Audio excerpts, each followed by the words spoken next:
D'accord, si vous voulez partir là-dessus.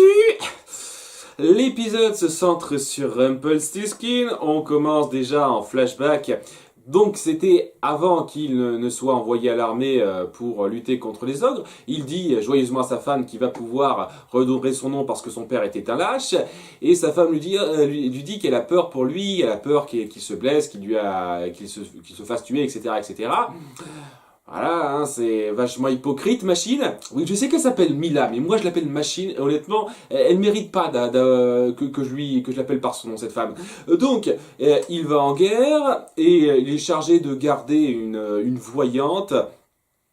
Voilà, qui garde enfermé pour je ne sais quelle raison et qui sera parti pour je ne sais quelle raison après, et qui lui dit, comme par hasard, donc pas mal de choses sur son avenir, qu'il va avoir un fils, et que ses actions dans le combat de demain amèneront à ce que son fils devienne orphelin. Dans ce terme-là, bien entendu, c'est ouais, histoire d'être bien cryptique pour faire chier en fait. Et donc bon, Rumpelstiltskin qui au début n'y croit pas trop, finit par se rendre compte que ce qu'elle a prédit se réalise un petit peu. Et il a pas trop envie de laisser son fils orphelin, donc il décide de s'estropier la jambe pour être réformé et donc ne pas participer à la guerre. Voilà, donc c'est assez touchant à ce moment-là. Il rentre chez lui et c'est là que sa femme lui dit que son fils aura sans doute beaucoup plus honte de vivre en ayant un père lâche que de vivre sans père. Donc honnêtement, Machine, je crois que c'est un surnom un peu trop gentil pour elle. Je crois que connasse lui convient mieux. Voilà, donc connasse lui fait son sermon de merde avant de partir et j'imagine c'est là que leur amour finit par ternir, malgré le fait qu'elle avait peur qu'il risque sa vie quand il est parti la première fois. Hein. Faut bien que tu t'es bien décidé, connasse. Hein. Et donc, je vais pas aller en détail sur le petit plus du flashback. J'y reviendrai plus tard. C'est un flashback qui est pas trop mal pour donner les origines de Rumpelstiltskin.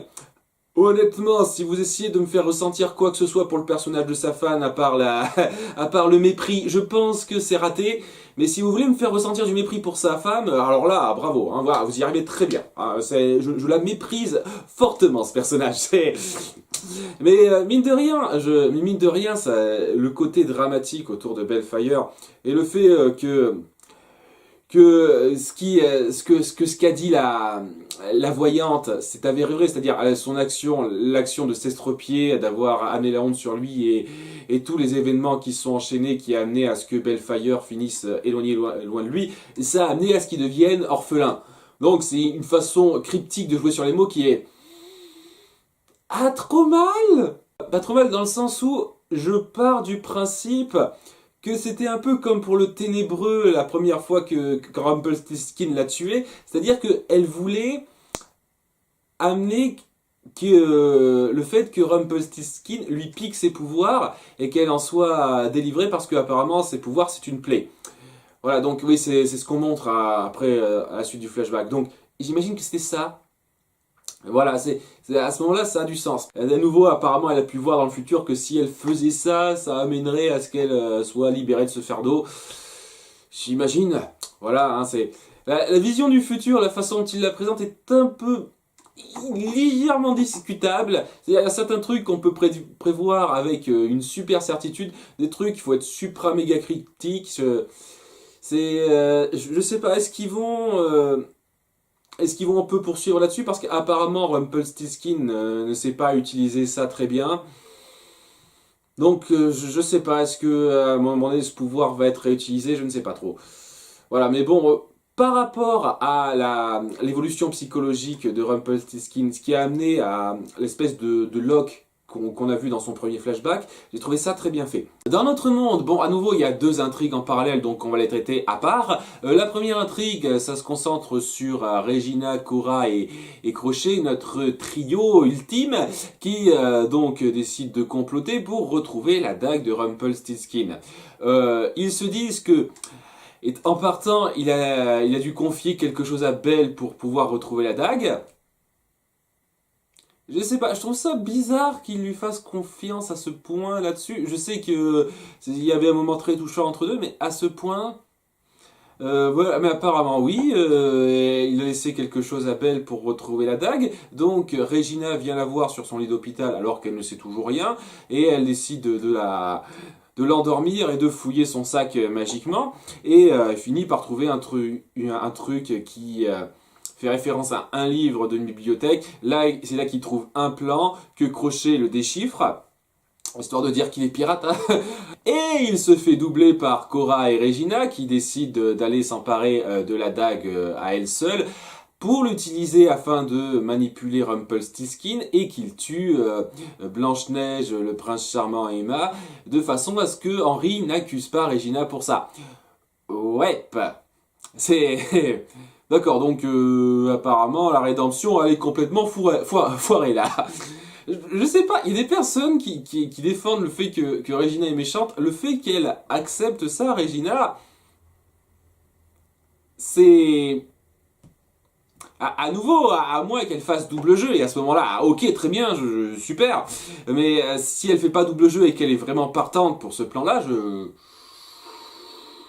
je suis pas... S'ils essayent de la réhabiliter après ça, j'aurais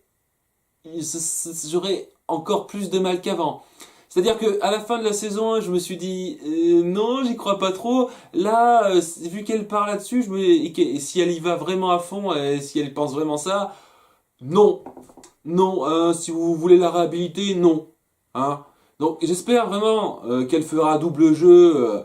Qu'à un moment donné, on démontrera qu'en fait, elle fait semblant de suivre le plan de Cora pour pouvoir l'avoir par surprise ou une connerie comme ça, à ce moment-là, j'accepterai sans problème le fait qu'elle devienne gentille, mais là, non, quoi, non. Hein, si elle suit vraiment ça, si elle est vraiment d'accord avec tout ce qu'elle fait là, pour moi, elle est irrécupérable. Hein, elle est logiquement irrécupérable.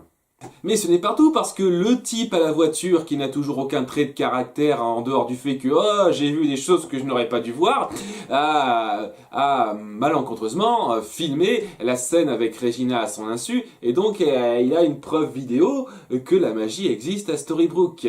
Ouh. Voilà. Voilà, ça s'est passé. C'est histoire de dire que ça s'est passé. Peut-être que ce sera intéressant pour plus tard. Pour l'instant, ça me fait pas grand-chose, cette intrigue-là. Donc. Mais bon, l'intrigue principale, la plus importante, c'est celle de Rumpelstiltskin qui, à l'aide d'Emma et d'Henri, se retrouve maintenant là où son fils Bellfire doit se trouver. Et à l'appartement Wilson, Bellfire se sauve et pourchassé par Emma. Et c'est là qu'on découvre que...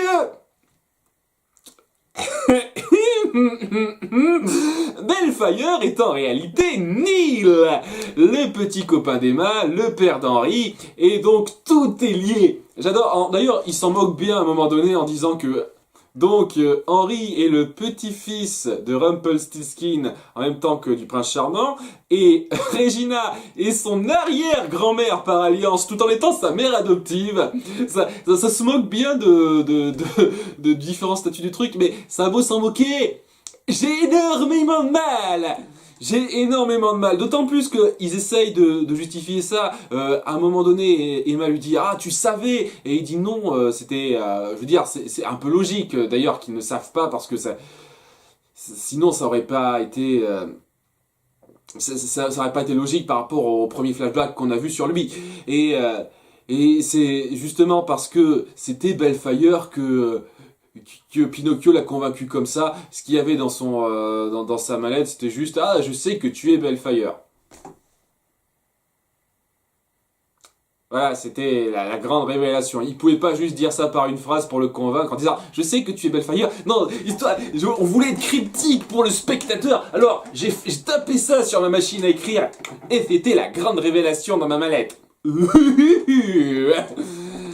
Une façon un peu forcée de laisser planer un suspense. Mais bon... Donc ouais, il s'avoue un peu tout ce qui s'est passé et malgré ça, Emma est toujours en froid avec lui. Au début, elle ne veut pas qu'il retrouve son fils. Donc déjà, elle lui cache qu'elle a un fils, etc., etc. Donc elle essaye de faire croire à Rumpelstiltskin qu'elle ne l'a pas et qu'elle ne l'a pas capturé, retrouvé, et donc ça va pas le démoraliser. Rumpelstiltskin, il va pas se dire ah c'est bon, c'est foutu, je rentre chez moi. Non, il dit on va l'attendre chez lui, on sait où il habite. C'est un peu logique, j'ai envie de dire.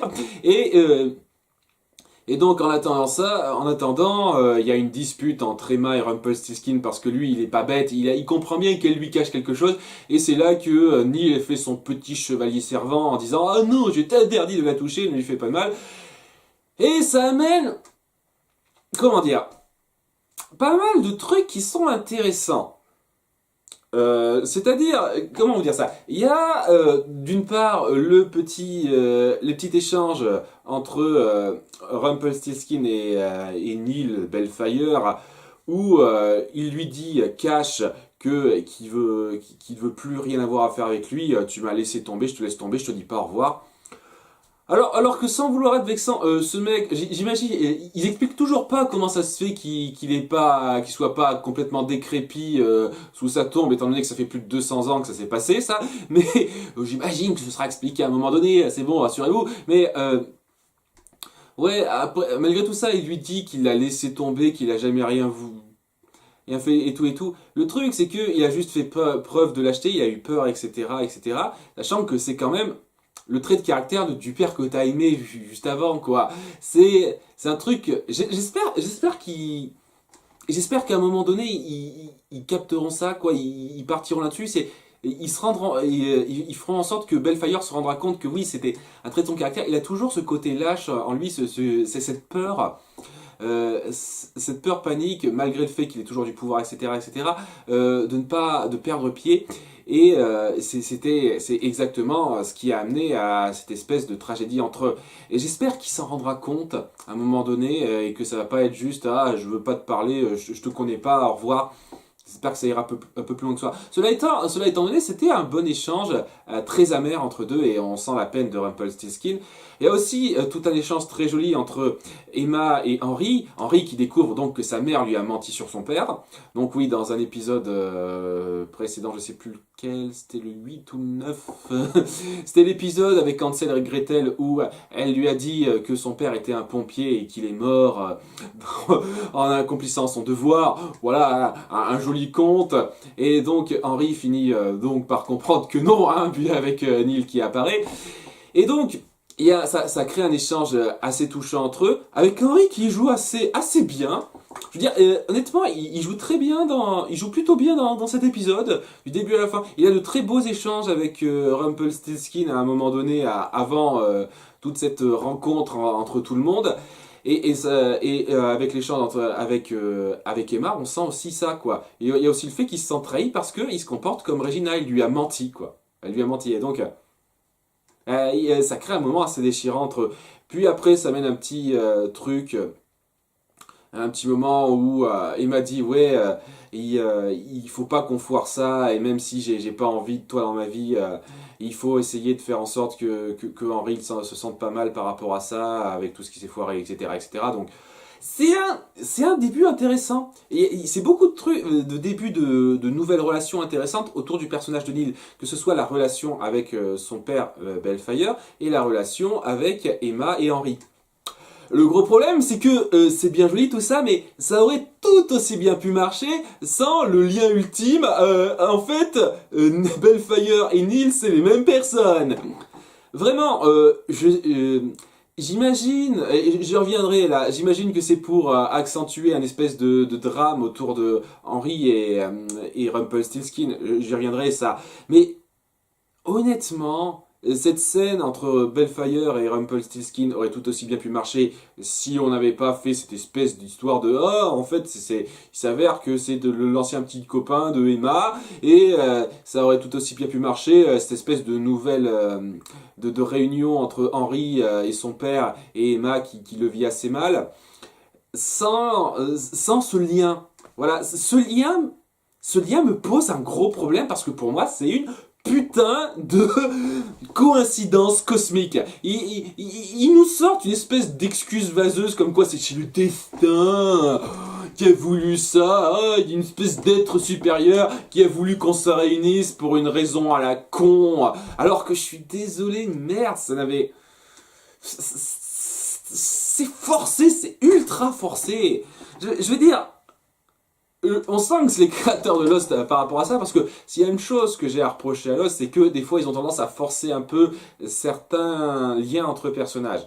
Et ça, je suis arrivé à l'accepter dans la quasi-totalité des cas, parce que, mine de rien, il y avait quand même certains indices qui laissaient quand même... qui pouvaient laisser légèrement croire ça, et qui font en sorte que ça n'a pas l'air d'être complètement sorti de nulle part.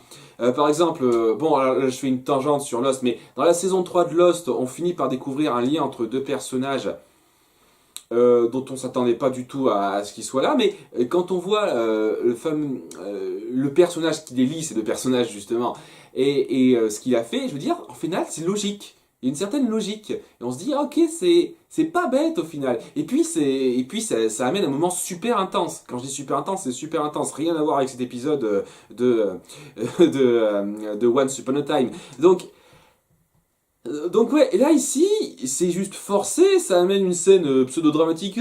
Tu m'as caché tout ce temps-là, pendant tout ce temps-là, je t'ai détesté, etc., etc. Je veux pas te voir dans ma vie. C'est un truc de base, quoi. Je suis désolé, c'est pas mauvais, mais c'est un truc de base. Et je me dis,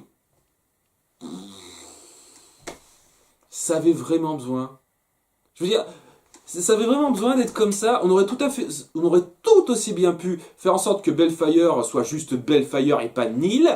Et puis, au moment où notre groupe rentre à Storybrooke, on aurait Neil qui, en ayant reçu le message de Pinocchio ou de je ne sais pas qui, en lui disant que tout va mieux, ben, il serait revenu à Storybrooke pour pouvoir renouer avec Emma, et il découvrirait à ce moment-là que son fils, et qu'il a un fils. Et on aurait pu avoir les mêmes scènes plutôt jolies par rapport à Henry qui se sent trahi, etc., etc., sans qu'on crée ce lien. C'est le truc qui me gonfle le plus dans cet épisode, ça. La révélation de fin de flashback, c'est que alors que Rumpelstiltskin prend les pouvoirs de la voyante, elle lui dit, avant de crever, j'imagine, que un petit garçon l'amènera à revoir son fils, mais que ce garçon l'amènera à sa perte. Donc le petit garçon en question, c'est donc Henry. Et donc, le fait que on crée ce lien forcé, c'est fait pour forcer une espèce d'attachement entre Henry et Rumpelstiltskin qui va le faire avoir des doutes quant au fait de devoir le tuer. Parce que oui, si ce garçon causera sa perte, ce que Rumpelstiltskin a dit, bah, il n'aurait qu'à le tuer. Logique. Malheureusement, ça va pas être aussi simple que ça, parce que voilà, c'est Henry, et il vient découvrir que c'est son petit-fils.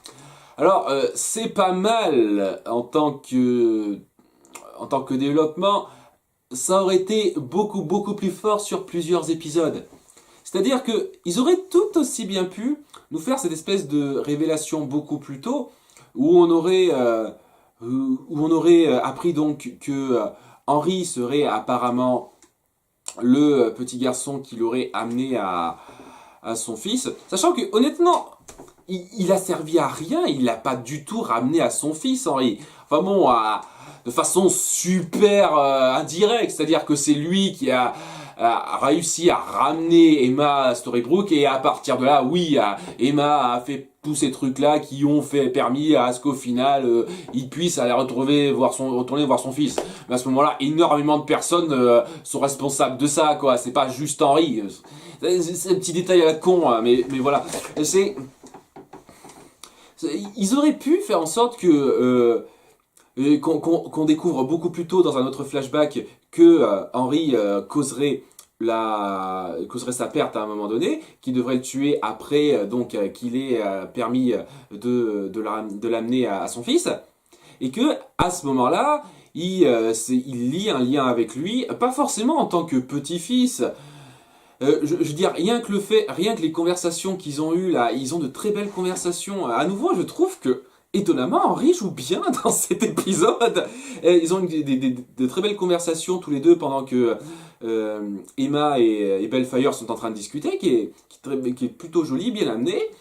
Et je trouve que ça aurait suffi. Ça aurait suffi à amener un espèce de doute, un petit attachement entre ces deux-là. Ils auraient pu amener un attachement entre ces deux-là sans créer de lien par le sang. Voilà, et honnêtement, ouais, ça sent le truc, ça sent le truc un peu rushé, c'est-à-dire que on essaie de créer un nouveau conflit, etc. Donc, on va dire que ouais, Rumpelstiltskin va avoir envie de tuer Henry parce que il causera sa perte par rapport à une prophétie qu'on vient juste d'inventer dans cet épisode. Mais on va aussi inventer dans cet épisode-là un lien, un attachement entre ces deux-là qui n'a jamais été développé avant. Un chouïa, un micro-chouïa, genre dans 2-3 scènes, dans quelques épisodes, mais vraiment rien de transcendant. Et on va dire en plus, tiens, c'est son grand-père. Ouh. Tout ça en un seul épisode, je suis désolé. C'est là qu'on sent la grande écriture de l'écriture passable. La grande écriture, c'est quelque chose qui prévoit vraiment à l'avance ce qu'il veut faire passer. Si vous vouliez me faire ressentir de façon très forte ce lien, cette espèce de tourmente de Rumpelstiltskin qui se dit que il sait que ce garçon va causer sa perte, mais en même temps il a un attachement envers lui qui s'est créé, vous auriez pu mettre ça en place bien avant cet épisode parce que vous avez tout fourré dans cet épisode pour ça. Et je suis désolé, c'est pas de la grande écriture. C'est pas. Ça n'a rien de grandiose là-dedans. C'est acceptable, mais c'est pas grandiose. Vraiment pas. Après, je dis pas que ça peut pas amener des trucs intéressants. Clairement, ça peut amener pas mal de trucs intéressants, mais c'était instauré très passablement. Très passablement. C'est un peu le problème. Cela étant, ça reste un épisode que j'ai apprécié. Je n'aime pas du tout la grande révélation autour de Neil égale Bellfire. J'ai pas aimé 2-3 petits trucs pour l'instant autour de Cora et Regina.